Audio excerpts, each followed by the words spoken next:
ಇನ್ನು ಕಸದ ಸಮಸ್ಯೆಗೆ ಸರ್ಕಾರದ ಮಾಫಿಯವೇ ಕಾರಣ ಅಂತ ಹೇಳಿ ಸರ್ಕಾರದ ವಿರುದ್ಧ ವಿಪಕ್ಷ ನಾಯಕ ಆರ್ ಅಶೋಕ್ ಅವರ ಆಕ್ರೋಶ ಮುಂದುವರೆದಿದೆ. ಕಸದ ಸಮಸ್ಯೆ ಏನು ಉದ್ಭವಿಸಿದೆಯಲ್ಲ ಅದಕ್ಕೆ ಕಾರಣ ಸರ್ಕಾರದ ಮಾಫಿಯಾ. ಕಸ ಟೆಂಡರ್ ಪಡೆಯಲು 7% ಕಮಿಷನ್ ಕೊಡಬೇಕು. ಬಿಲ್ ರಿಲೀಸ್ ಮಾಡೋದಕ್ಕೆ 7%, ಸ್ಪೆಷಲ್ LOCಗೆ 7% ಕಮಿಷನ್ ಕೊಡಬೇಕು. ಹೀಗೆ ಸರ್ಕಾರಕ್ಕೆ ಒಟ್ಟು 21% ಕಮಿಷನ್ ಹೋಗುತ್ತೆ ಅಂತ ಹೇಳಿ ಸರ್ಕಾರದ ವಿರುದ್ಧ ಆರ್ ಅಶೋಕ್ ಕಿಡಿಕಾರಿದ್ದಾರೆ. ಕಸದ ರಾಶಿ ಬೆಂಗಳೂರಲ್ಲಿ ಅವಾಗ ಕಳೆದ 3 ದಿನದಿಂದ ಕಸನೇ ತೆಗಿತಾ ಇಲ್ಲ. ನೀವು ನಮ್ಮ ರಿಂಗ್ ರೋಡ್ಗೆ ಹೋಗ್ಬಿಟ್ರೆ ಪೂರ್ತಿ ರಿಂಗ್ ರೋಡ್ ಪೂರ್ತಿ ಕಸದ ರಾಶಿಯಿಂದ ತುಂಬೋಗ್ಬಿಟ್ಟಿದೆ. ಲಾರಿಗಳಲ್ಲಿ ತುಂಬಿರೋದು ತಗೊಂಡೋಗಿ ಡಂಪ್ ಮಾಡಬೇಕಾಗಿತ್ತು. ಲಾರಿಗಳಲ್ಲಿ ತುಂಬಿರೋದು ಲಾರಿಗಳಲ್ಲೇ ಹಾಗೇ ಇದೆ. ಎಲ್ಲ ಲಾರಿಗಳು ಆಟೋದಲ್ಲಿ ಫುಲ್ ತುಂಬಿಟ್ಟಿದೆ. ಸರ್ಕಾರನೇ ಹೇಳಿದೆ ಏನೇನಿದೆಯೋ ಎಲ್ಲ ಲಾರಿಗಳು ತುಂಬ್ಕೊಂಬಿಡಿ.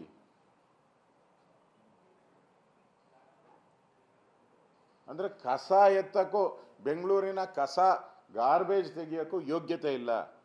ನನಗನ್ಸುತ್ತೆ ಅವ್ರಿಗೂ ಸಂಬಳ ಕೊಟ್ಟಿಲ್ಲ ನಾವು ನ್ಯಾಯವಾಗಿ, ಅನುದಾನ ಬಿಡುಗಡೆ ಮಾಡಿಲ್ಲ. ಇನ್ನೊಂದು ದಿನ ಇನ್ನೆರಡು ದಿನ ಹೋದರೆ ಇಡೀ ಬೆಂಗಳೂರು ಗಬ್ಬೆದ್ದು ಹೋಗ್ತೈತೆ. Garbage city. ಕಾಂಗ್ರೆಸ್ ಸರ್ಕಾರ ಗಾರ್ಬೇಜ್ ಸಿಟಿ ಮಾಡಿರೋವಂಥದ್ದಕ್ಕೆ ಇದಕ್ಕಿಂತ ದೊಡ್ಡ ಉದಾಹರಣೆ ಸಾಧ್ಯನೇ ಇಲ್ಲ. ಅಂದರೆ ಎಲ್ಲ ರಂಗಗಳಲ್ಲೂ ಇವತ್ತು ಫೇಲ್ಯೂರ್ ಆಗಿದೆ. ಹಣಕಾಸಿನ ಕೊರತೆಯಿಂದ ಫೇಲ್ ಆಗಿದೆ. ಅದರಿಂದ ಈ ಸರ್ಕಾರಕ್ಕೆ ಮಾನ ಮರ್ಯಾದೆ ಇದ್ದರೆ ಕೂಡಲೇ ಹಣ ಬಿಡುಗಡೆ ಮಾಡಿ ಕಸ ತೆಗೆಯುವಂಥದ್ದಕ್ಕೆ ವ್ಯವಸ್ಥೆ ಮಾಡಿ. ಕಸದ ರಾಶಿ ಬೆಂಗಳೂರಲ್ಲಿ ಅವಾಗ ಕಳೆದ 3 ದಿನದಿಂದ ಕಸನೇ ತೆಗಿತಾ ಇಲ್ಲ. ನೀವು ನಮ್ಮ ರಿಂಗ್ ರೋಡ್ಗೆ ಹೋಗ್ಬಿಟ್ರೆ ಪೂರ್ತಿ ರಿಂಗ್ ರೋಡ್ ಪೂರ್ತಿ ಕಸದ ರಾಶಿಯಿಂದ ತುಂಬೋಗ್ಬಿಟ್ಟಿದೆ. ಲಾರಿಗಳಲ್ಲಿ ತುಂಬಿರೋದು ತಗೊಂಡೋಗಿ ಡಂಪ್ ಮಾಡಬೇಕಾಗಿತ್ತು. ಲಾರಿಗಳಲ್ಲಿ ತುಂಬಿರೋದು ಲಾರಿಗಳಲ್ಲೇ ಹಾಗೇ ಇದೆ. ಎಲ್ಲ ಲಾರಿಗಳು ಆಟೋದಲ್ಲಿ ಫುಲ್ ತುಂಬಿಟ್ಟಿದೆ. ಸರ್ಕಾರನೇ ಹೇಳಿದೆ ಏನೇನಿದೆಯೋ ಎಲ್ಲ ಲಾರಿಗಳು ತುಂಬ್ಕೊಂಬಿಡಿ.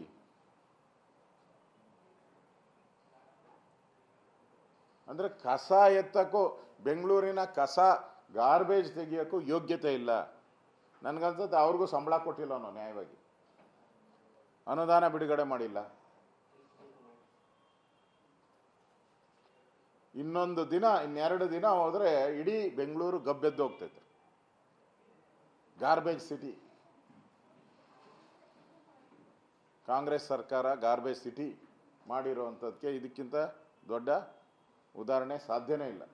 ಅಂದರೆ ಎಲ್ಲ ರಂಗಗಳಲ್ಲೂ ಇವತ್ತು ಫೇಲ್ಯೂರ್ ಆಗಿದೆ. ಹಣಕಾಸಿನ ಕೊರತೆಯಿಂದ ಫೇಲ್ ಆಗಿದೆ. ಅದರಿಂದ ಈ ಸರ್ಕಾರಕ್ಕೆ ಮಾನ ಮರ್ಯಾದೆ ಇದ್ದರೆ ಕೂಡಲೇ ಹಣ ಬಿಡುಗಡೆ ಮಾಡಿ ಕಸ ತೆಗೆಯುವಂಥದ್ದಕ್ಕೆ ವ್ಯವಸ್ಥೆ ಮಾಡಿ. ಕಸದ ರಾಶಿ